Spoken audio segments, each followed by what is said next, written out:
예수님께서 두 가지 목적으로 이 땅에 오셨습니다. 그냥 오시지 않았습니다. 십자가 지러 오셨습니다. 그리고 교회가 이 땅에 반드시 구원의 방주로 필요하기 때문에 교회 때문에 오셨습니다. 예수님께서는 그러나 오시자마자 나는 십자가를 지겠다 당장 그렇게 말씀하시지 않았습니다. 공생애가 시작되면서 바로 나는 교회를 세우겠다 그렇게 비밀을 알려주시지도 않으셨습니다. 오히려 첫 번째 메시지는 세례 요한의 메시지를 그렇게 동일하게 선포하셨습니다. 회개하라 하나님 나라가 가까웠느니라. 완료 시제예요. 하나님 나라가 이미 왔다는 것입니다. 여러분 우리가 하나님 나라 우리 힘으로 못 갑니다. 우리 능력으로 못 가기 때문에 그분께서는 하나님 나라를 이끌고 오셨습니다. 우리 가운데로 하나님 나라를 이끌고 들어오셨습니다. 그래서 돌이키기만 하라. 그러면 하나님 나라가 여기 있다고 말씀하신 것이죠.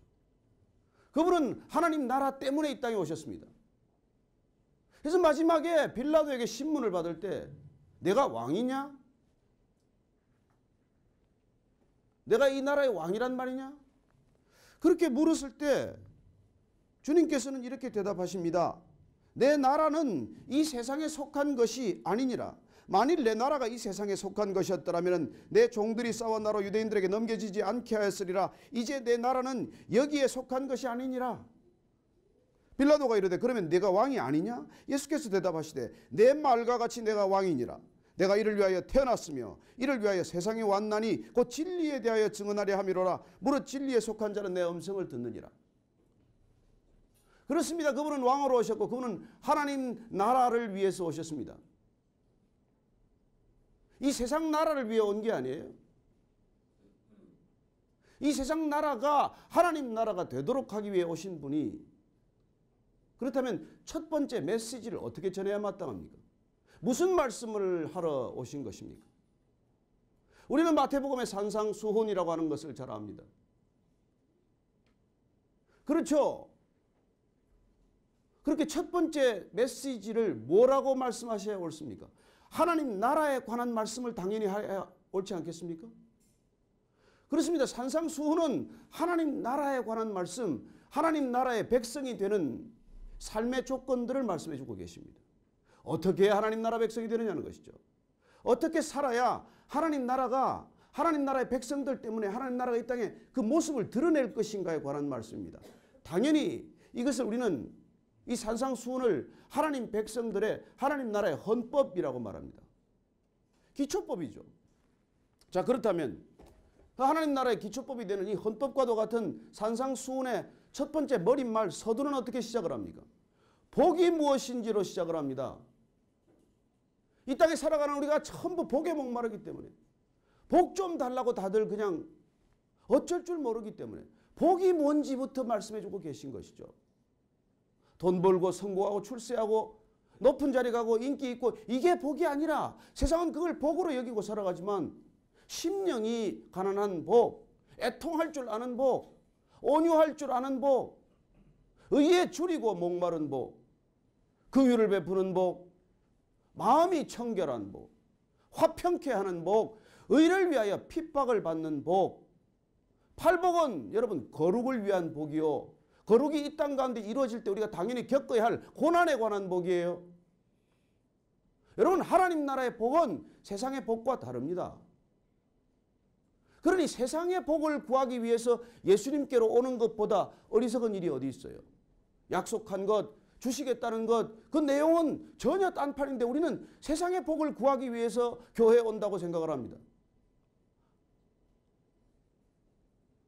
그래서 기독교는 끝없이 오해받는 종교가 되고 말았어요.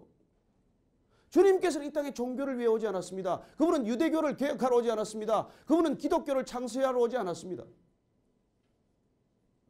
그분은 종교로 변질된 하나님을 이 땅에 다시 하나님으로 드러내기 위해 오신 분입니다.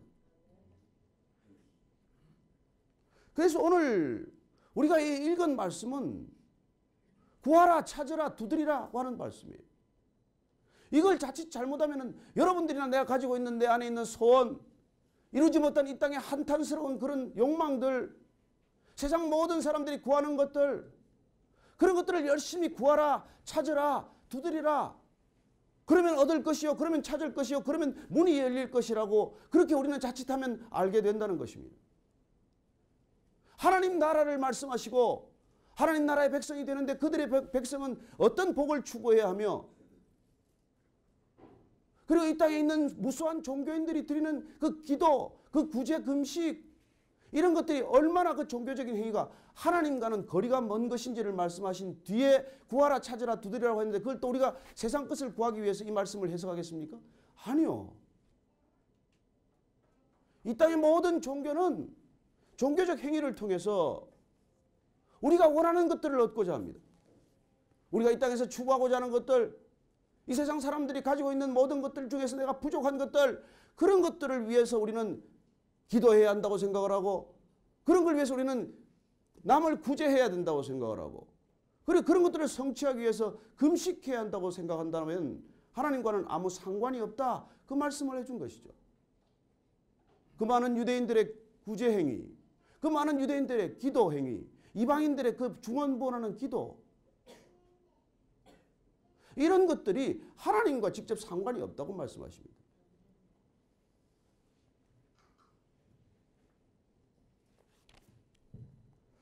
그래서 오늘 주님께서 이 시대에 우리가 진정으로 구해야 할 것, 그리고 찾아야 할 것, 두드려야 할 것이 무엇인지 오늘 우리가 정확히 알지 못하면 교회는 기괴한 괴물이 되고 맙니다. 우리가 진정으로 구하고 찾고 두드려야 할 것을 제대로 알지 못하면 우리는 그리스도인이라는 이름의 괴물이 될 거예요. 예수님과는 상관이 없는데 본인은 굳게 그리스도인이라고 믿고 살아가는 어이없는 일이 일어나는 것이죠. 예수님이 원하고 뜻하고 계획하셨던 이 땅에 세우셨던 교회와는 전혀 딴판인 기괴한 괴물과도 같은 교회를, 거대한 건물을 짓고 거기에다 십자가를 세우고 교회 문패를 달고 교회다라고 철석같이 믿고 살아가는 상상할 수 없는 일들이 벌어지고 있는 것입니다. 아니요, 예수님께서는 그런 것들을 위해 오지 않았습니다. 여러분, 구하라, 찾으라, 두드리라는 것은 같은 표현의 삼중적 표현이에요. 그냥 강조하는 어법이에요. 내 마음을 다하고 목숨을 다하고 뜻을 다하여 하나님을 사랑하라. 그렇게 동일한 것을 강조할 때 3번 이렇게 반복하는 것이죠. 제가 제 사랑하는 아들에게 그렇게 말합니다. 너 내가 말한 것을 제발 좀 기억해라. 내 머릿속에 반드시 새겨 넣어라. 너는 일생 동안 이걸 마음에 품어라. 이렇게 말하는 거나 마찬가지예요. 구하라, 찾으라, 두드리라. 뭘?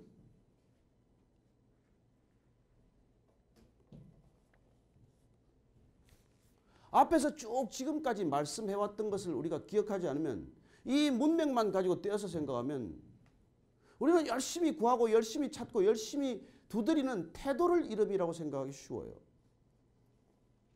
여러분, 우리의 태도도 중요하지만 무엇을 구하는가, 왜 구하는가, 그 동기와 목적이 더 중요하지 않습니까?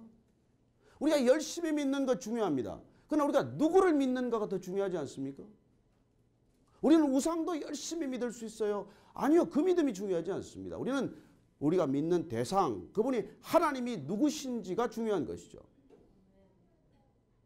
오늘날 우리는 이 주님께서 주기도문을 가르쳐준 이유를 아셔야 합니다. 유대인들은 엄청 열심히 기도하는 백성들이에요. 일주일에 2번씩 바리새인들은 금식했습니다. 그럼에도 불구하고 예수님이 보기에는 괴물로 변해버렸기 때문에, 하나님과 상관없는 어처구니 없는 종교가 되어버렸기 때문에 이 땅에 예수님께서 오셔서 하나님이란 누구신지를 말씀하고 선포하고, 그리고 우리들에게 끊임없이 하나님 나라를 보여주시기 위해서 기적도 베푸셨고 그리고 공생애를 사신 것입니다. 우리는 이 동일한 본문이 누가복음 11장에 있는 것을 압니다. 누가복음 11장에서는 마태복음 산상수훈과는 다른 컨텍스트 속에서 이 주기도문이 우리에게 가르쳐집니다. 주기도문을 말씀하시고 이렇게 기도하라, 이렇게 짧게 기도하라. 이방인들의 기도는 중언부언 같은 내용을 계속 얘기하는 것이다. 유대인들의 기도, 그런 기도, 얼마나 많은 기도를 지금도 하고 있습니까? 그러나 지극히 짧은 기도, 가르쳐준 기도의 핵심은 무엇입니까? 하나님의 이름이 거룩히 여김을 받도록 기도하라. 하나님의 나라가 이 땅에 임하도록 기도하라. 하나님의 뜻이 하늘에서 이루어진 것 같이 이 땅에 이루어지도록 기도하라. 그리고 본질적으로 그것도 세 가지 중복된 표현입니다. 근본적인 뜻은 무엇입니까? 하나님을 추구하라는 얘기예요. 기도의 목적은 하나님을 구하는 것입니다. 하나님을 구하라. 그리고 계속해서 우리에게 가르쳐 주는 기도의 제목은 무엇입니까? 우리 모두가 일용할 양식을 구하라는 거예요. 내 것만이 아닙니다. 우리 모두의 양식이에요. 우리 모두의 죄를 사해달라는 것입니다. 우리가 다만 악에 빠지지 않도록 기도하라. 기도의 전부예요. 그러면 하나님을 구하는 신앙과 그리고 계속되는 기도의 제목들은 여러분 하나님 나라 백성들이 살아가야 할 하나님 나라 공동체에 관한 거예요. 주님이 가르쳐 주신 기도 가운데 내 기도 제목은 하나도 없습니다. 나를 추구하는 것은 종교예요. 하나님을 추구하는 것이 신앙입니다. 하나님을 추구하라. 제발. 하나님의 이름을 빌어서 내 욕망을 추구하거나 내 소원을 빌라는 게 아니에요. 여러분들 소원 비는 거는 여러분 물 떠다 놓고 가서 빌어도 돼요. 절에 가서 빌어도 됩니다. 모스크에 가서 빌어도 돼요. 그러나 여러분들이 교회라는 공동체를 이루어서는 내 것을 구하기 위해서 모인 게 아니란 말이에요. 하나님의 나라, 하나님의 나라가 이 땅 가운데 이루어지는 유일한 통로, 그걸 위해서 이 땅에 주님께서는 십자가를 지시고 교회를 이 땅에 이루기 위해서 그분이 머리가 되시고 우리가 지체가 되는 이 땅에 일찍이 존재하지 않았던 교회 공동체를 탄생케 하기 위해 오셨다는 것입니다.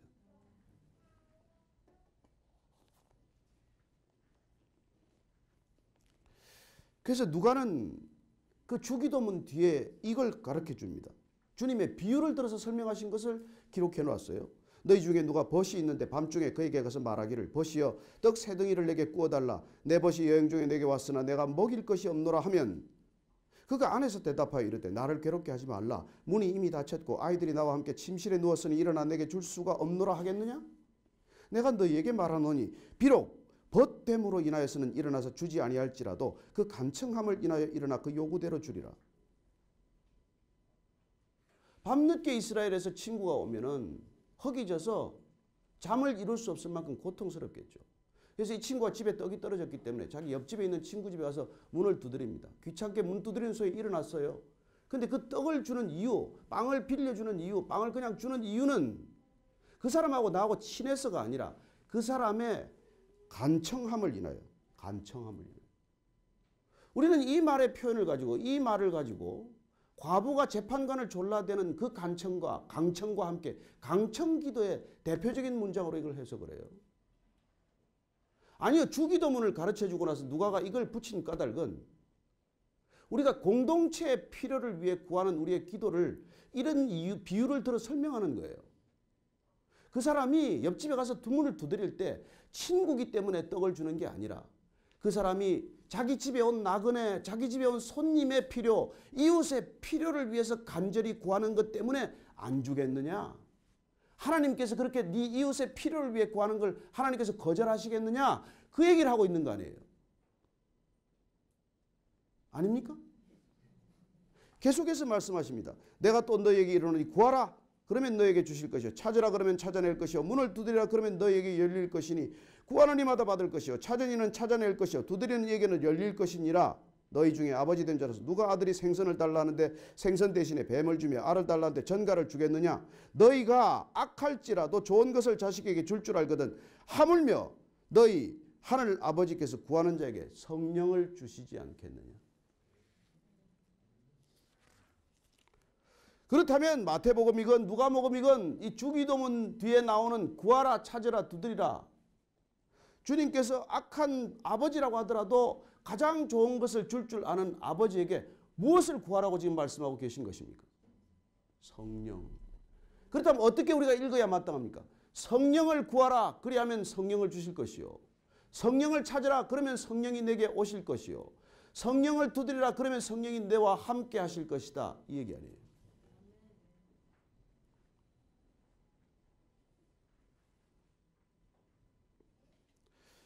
저는 우리가 이 기독교라고 하는 본질적인 것을 오늘 여러분들과 말씀을 나누기 위해서 일부러 베이스 캠프로 내려왔어요. 오늘 서울서 예배를 드리지 않습니다. 이 땅에 주님께서는 거대한 종교기관을 세우러 온 것도 아니고 종교적 제도를 완성하러 오신 것도 아니에요. 1517년 10월 31일 날 마틴 루터가 비텐부르크 성당에 95개 조항을 붙였지만 그러나 그가 붙인 그 열정, 아니 그 분노, 그건 뭘까요? 어떻게 하다가 로만 캐톨릭 처치가 이 지경이 되었나에 대한 분노, 슬픔, 비탄 때문에 그는 오직 은혜로, 오직 믿음으로, 오직 성경으로 돌아가자. 근데 그 셋이 다 뭐예요? 오직 은혜, 오직 믿음, 오직 성경은 누구께로 돌아가자는 거예요? 오직 예수님께 돌아가자는 거예요. 그렇습니다. 마틴 루터가 얘기하고자 했던 핵심은 Back to Jesus예요. 그분께로 돌아가야 오직 말씀으로 우리가 구원받을 수 있고 그분께로 돌아가야 오직 은혜로 우리가 구원을 받을 수 있고 그분께로 돌아갈 때 우리는 오직 믿음으로 구원을 받을 수 있기 때문이죠. 하나님 나라는 무엇 때문에 그분이 이끌고 오셨습니까? 우리를 구원에 이르게 하기 위해서요. 여러분 생각해 보세요. 여러분들이 암이 좀 낫기 위해서 십자가를 지셨다고 생각하십니까? 여러분 부도를 막아주기 위해서 십자가에서 그렇게 엘리 엘리 라마 사박다니 외치셨다고 생각하십니까? 우리가 어릴 때는 어떤 기도 제목을 가지고 주님께 나오더라도 그래요. 주님께서 다 받아주십니다. 그러나 우리의 믿음이 성장하고 우리가 점점 하나님을 알아가면 하나님께서는 우리에게 무엇을 구하라고 말씀하고 계신 것입니까? 오늘 이 마태복음의 산상수훈이건 이 누가복음에 관한 말씀이건 이건 제자들에게 하신 말씀이에요. 1차적으로. 제자란 누굽니까? 예수님께서 불러내신 사람들이에요. 여러분 그 예수님께서 불러내신 사람의 이름이 뭡니까? 이 교회예요. 교회. 예수님이 세상 가운데 우리가 먹고 사는 사람들 가운데 불러낸 사람들 그 이름을 교회라고 하십니다. 에클레시아. Call out. Call out from where? Call out from the world. Call out from your world. 당신의 세계로부터 불러낸 분들이에요. 우리는 우리 나라를 꿈꿉니다. 내 나라를 꿈꿔요. 내 뜻이 이 땅에 이루어지기를 갈망합니다. 내 계획이 이루어지기를 초조해해요. 여러분 그걸 위해서 주님께서 이 땅에 오신 게 아니라는 거예요. 그래서 그분은 이 땅에 오셔서 BC와 AD로 가릅니다. 역사를 가릅니다. Before Christ, 예수님 이전, 안노 도미니, 예수님 이후는 여러분 역사가 달라진 거예요. 왜 2017년입니까? 우리가 단기를 쓰지 않고 그분이 이 땅에 오심으로 해서 여러분 어떻게 보면 종교 이전과 종교 이후가 갈라진 것이 아니라 종교의 시대와 신앙의 시대로 갈라지는 것입니다. 그래서 그분께서는 종교인들을 그렇게 나무라는 거예요.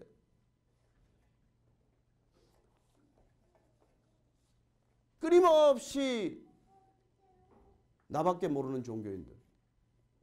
대제사장이 되어도 서기관이 되어도 바리새인이 되어도 율법학자가 되어도 내 욕망과 내 야망과 내 나라에서 벗어나지 못하는 그들을 주님께서는 계속해서 화 있을진저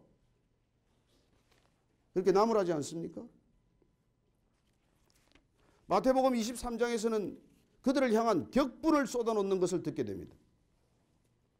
마태복음 23장 한번 찾아보십시오. 지독한 종교인들, 율법을 지키는 데는 누구에게도 뒤지지 않는 자들.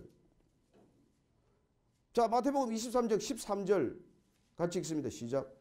화 있을진저 외식하는 서기관들과 바리새인들이여 너희는 천국 문을 사람들 앞에서 닫고 너희도 들어가지 않고 들어가려 하는 자도 들어가지 못하게 하는도다. 여러분 이들은 하나님 나라를 전유물처럼 생각을 하고 다른 사람들이 하나님 나라에 들어오는 것을 막는 자들이라고 말합니다.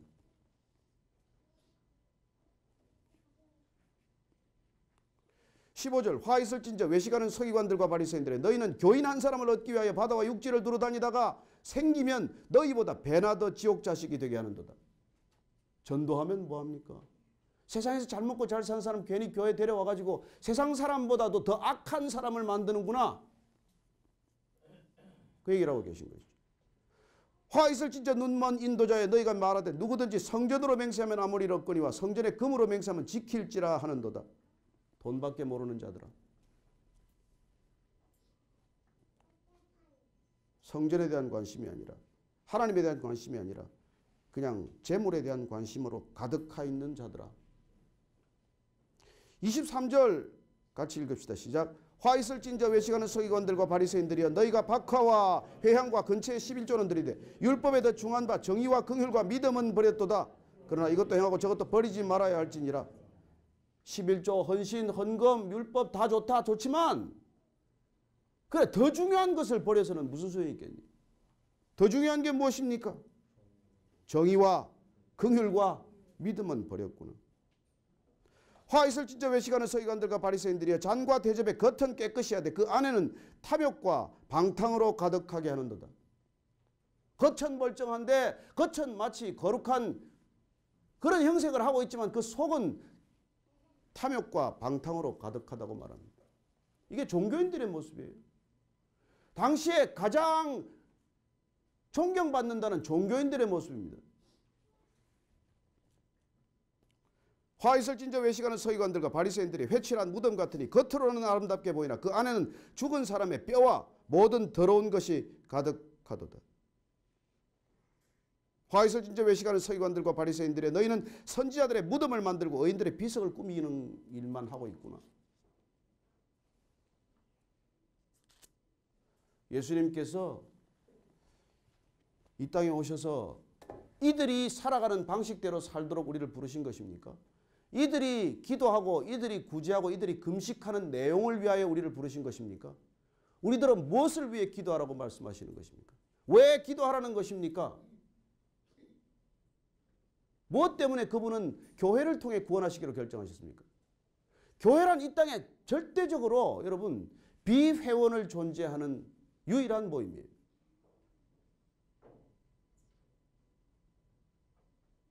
남의 것을 구하기 위해서 모인 사람들이라는 것입니다. 내 걸 위해 모인 게 아니고 이웃의 필요를 위해서 모인 사람들,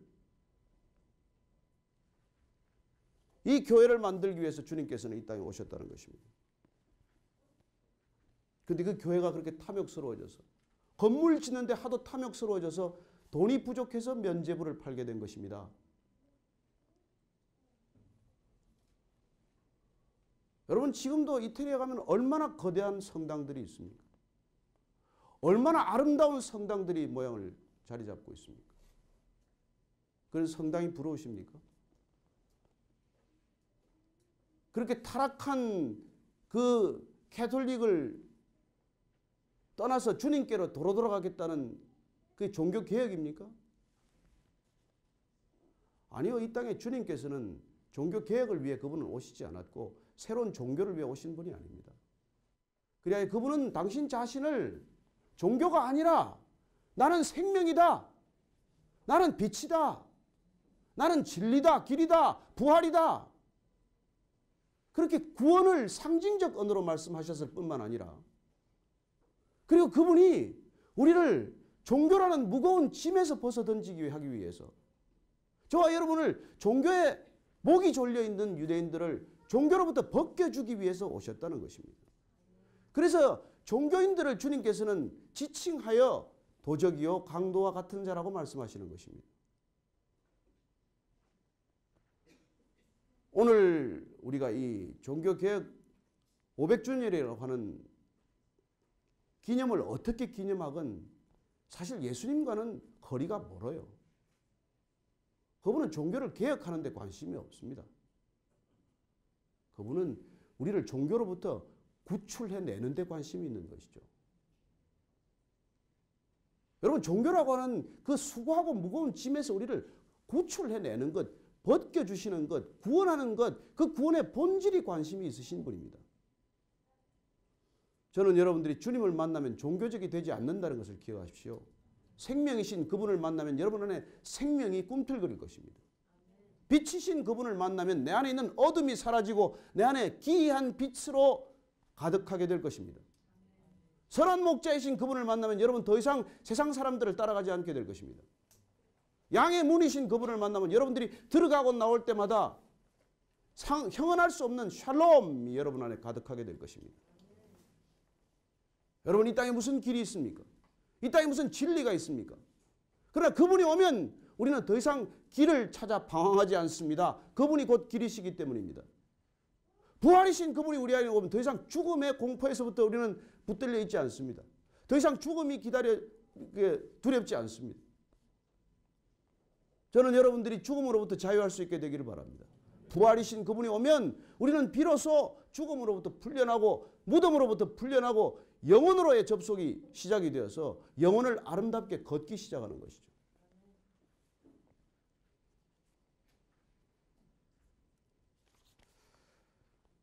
그래야 주님께서는 우리에게 이렇게 말씀하고 계십니다. 그런 우리가 구원받은 백성, 구하고 찾고 두드려서 우리가 성령을 받게 되면 우리는 그러면 어떤 존재가 되느냐는 것이죠. 무엇이 기독교이고 무엇이 크리스찬이며 무엇이 크리스찬 라이프냐는 것이죠. 12절 말씀 읽습니다. 시작. 그러므로 무엇이든지 남에게 대접을 받고자 하는 대로 너희도 남을 대접하라. 이것이 율법이요 선지자니라.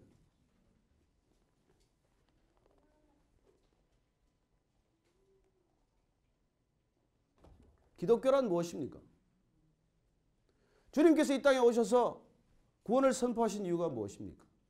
십자가와 교회는 다 무엇에 쓰기 위한 것입니까? 그분은 이 땅에 섬기러 오셨습니다. 우리는 섬김을 받기 위해 살아가는 존재예요. 왜 공부하고 왜 죽도록 일하고 왜 돈 벌고 왜 그렇게 위로 올라가려고 합니까? 섬김을 받기 위해서죠. 그러나 주님께서는 섬김을 받으려 하지 않고 도리어 섬기려 하고 자기 목숨을 많은 사람의 대속물로 주려고 오셨습니다. 그분이 우리를 부르신 까닭은 우리 또한 우리의 생명을 누군가에게 전하기 위해서 우리를 부르신 것입니다. 저와 여러분들이 주님이 부르셨다면 우리는 생명의 빚진 자가 될 것이고 그 생명으로 누군가를 주님께서 부르실 때 생명의 통로가 될 것을 믿으십시오. 그 일을 위해서 저와 여러분을 부르셨다는 것입니다. 오늘 주님께서는 그리하여 구하고 찾고 두드려서 이 땅 가운데 너희가 진정한 그리스도인이 되면 그 사람은 더 이상 대접을 받고자 목마른 사람이 되지 않을 것이라고 말씀하고 계신 것입니다.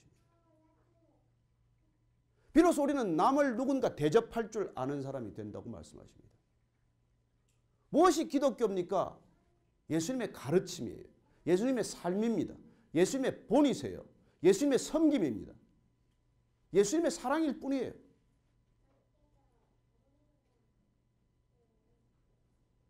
세상을 이처럼 사랑하사 독생자를 주셨으니 이는 저를 믿는 자마다 멸망치 않고 영생을 얻게 하려 하심이라. 그 영생을 우리가 얻게 되면 이제 우리는 더 이상 허기지지 않고 목마르지 않고 그리고 이제 비로소 풍성한 생명으로 누군가를 섬길 수 있는 사람, 누군가를 대접할 수 있는 사람, 누군가를 품을 수 있는 사람, 누군가를 용서할 수 있는 사람, 누군가를 진정으로 세울 수 있는 사람이 되는 것이죠. 내가 서기에 더 급급한 사람이 아니라 이 세상에 사는 사람들은 자기가 서기 위해 몸부림치는 세상이에요.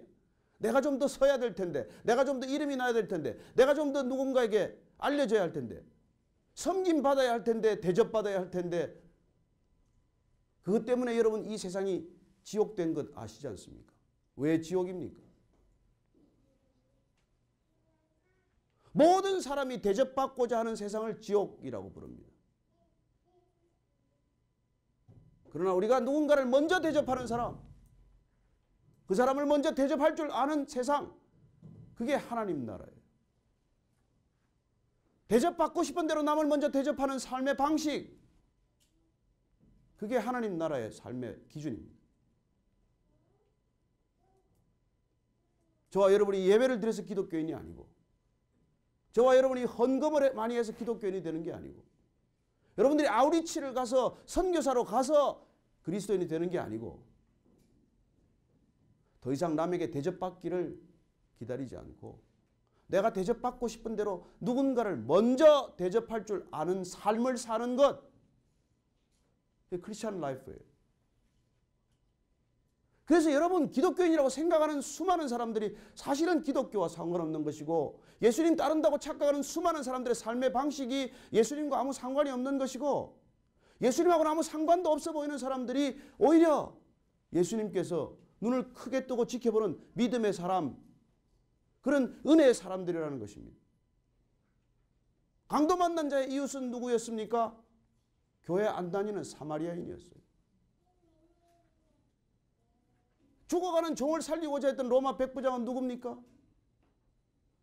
예루살렘 땅에서 누구보다도 믿음이 큰 사람이라고 예수님께서 말씀하십니다. 누가 진정한 믿음입니까?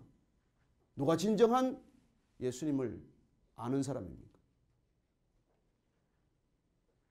여러분, 이 시대 교회가 어떻게 병들었습니까? 로만 캐톨릭이 그렇게 썩었다고, 그렇게 부패했다고, 그래서 예수님께로 돌아가자 그렇게 세운 계신 교회들은 지금 어떤 모습입니까? 500년이 지났더니 과연 어떤 모습으로 변해 있습니까? 예수님이 원하는 바로 그 교회의 모습입니까? 어쩌면 예수님께서도 가장 실망하는 그런 모습이 되고 만 것 아닙니까? 예수님 다시 오시면 어떻게 하시겠습니까? 이제는 어디서 불러내시겠습니까? 유대인 회당에서 불러내실까요? 아니면 베드로 성당에서 불러내실까요? 아니면 교회에서 불러내시겠습니까? 어쩌면 예수님께서 다시 오셔서 우리는 거룩한 예배라고 드리고 있고 은혜로운 예배라고 드리고 있지만 거기서 우리를 지금 나오라고 그러지 않겠습니까? 저는 여러분들이 제대로서의 교회를 떠날 준비를 하게 되시기를 축복합니다. 주님이 이 땅에 오시면은 이걸 교회라고 말하지 않을 것입니다.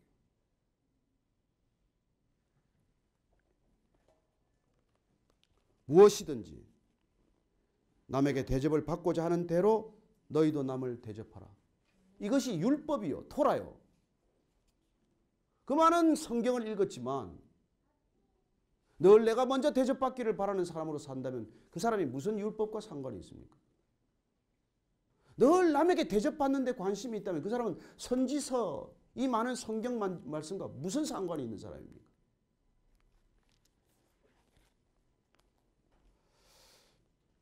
저는 오늘 주님께서 이 종교개혁 500주년 기념 행사를 하는 수많은 교회들을 물끄러미 아마 쳐다보고 계실 거예요.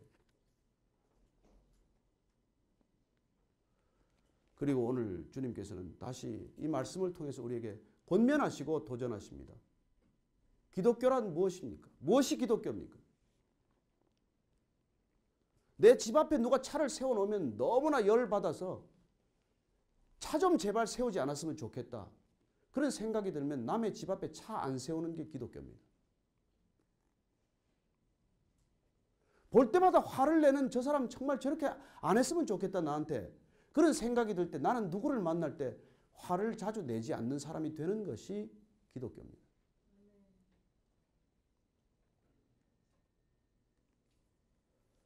오늘 두 분이 세례 받으셨습니다.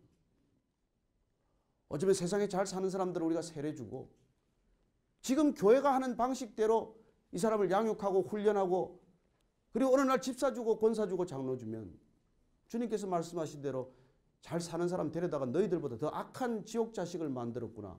그런 말을 듣게 해서 어떡하겠습니까? 오늘 세례받은 두 분은 기억하십시오.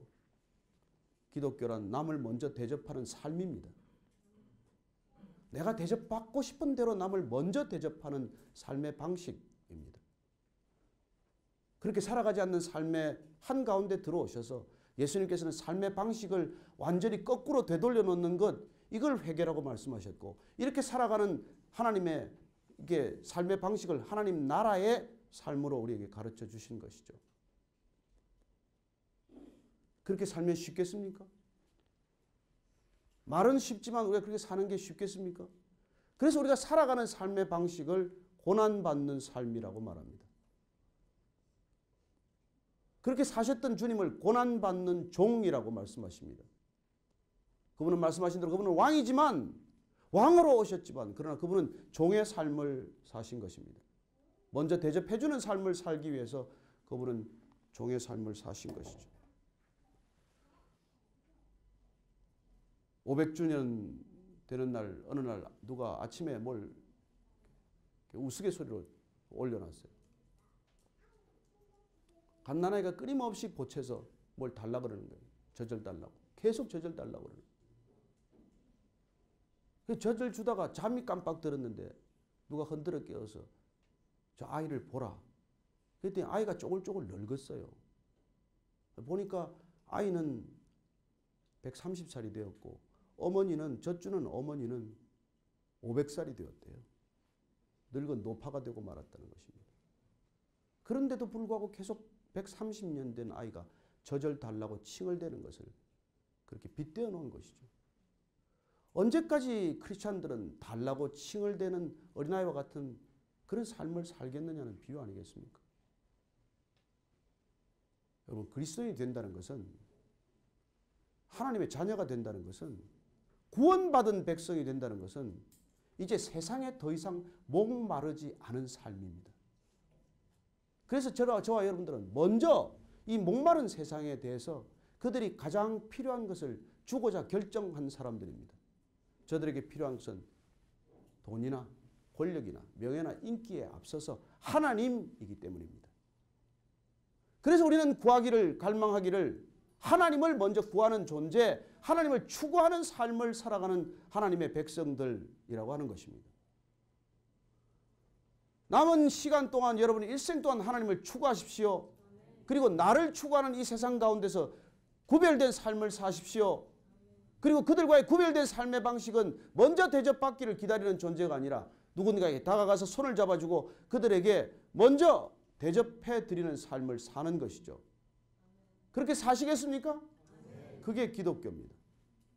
저와 여러분들이 무슨 신학을 하고 성경을 암송하고 여러분들이 무슨 헌금하고 선교사가 되고 하는 것은 그 다음 문제예요.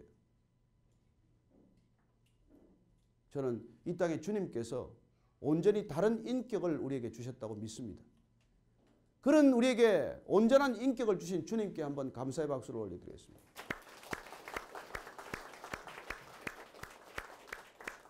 같이 한번 기도할 때 하나님 아버지, 그렇습니다. 여전히 제가 교회를 다닌다는 이름으로 또다시 누군가에게 대접을 받고 인정을 받고자 하는 이 모든 욕망으로부터 자유케 하여 주옵소서. 수고하고 무거운 짐을 다 내려놓게 하여 주옵소서. 진리로 자유케 하여 주옵소서. 한번 간절히 기도하겠습니다. 하나님 아버지, 주님, 우리가 여전히 목마르다면 주님 못 만난 탓일 것입니다. 여전히 교회를 다니는 존재로 국한되어 있다면 주님 못 만난 때문일 것입니다. 주님이 머리가 되시고 성령님이 우리가 하시는 바로 그 교회가 되었다면 주님 더 이상 목마르지 않을 것입니다. 담대한 믿음의 사람으로 주님 불러주셨다면 더 이상 세상이 부럽지 않을 것이고 두렵지 않을 것입니다. 주님만을 바라보며 걷게 하여 주옵소서. 주님 안에 안식하는 쉼을 진정 누리게 하시고 그리고 이 땅의 목마른 자들을 위하여 주님을 증언하는 증인의 삶 걷게 하여 주옵소서. 하나님, 우리를 부르셔서 나 여호와가 거룩하니 너희도 거룩하라고 하셨사오니 거룩을 목적으로 삼게 하시고 거룩한 삶을 살다가 겪는 고난을 이상히 여기지 않게 하여 주옵소서. 하나님, 그래 누군가를 대접하는 그 삶의 방식이 비록 힘들고 어렵더라도 주님이 내 삶을 통해 드러나는 것, 말씀이 이 땅 가운데 이루어지는 것, 그것을 가장 기쁨으로 살아가는 우리 모두가 되게 하여 주옵소서. 하나님 아버지, 그렇습니다. 구하고 찾고 두드리는 모든 것들, 주님을 구하고 찾고 두드리는 것 되게 하시고 그리고 그렇게 구했을 때 주님께서는 가장 좋은 것 성령을 내게 주시지 않겠냐고 약속하셨사오니 우리가 성령 충만한 사람 되었을 때, 성령의 열매를 맺는 사람 되었을 때 이 땅 가운데 진정으로 목마른 저들에게 먼저 찾아가 대접하는 사람 되게 하여 주옵소서. 예수님 이름으로 기도합니다. 아멘.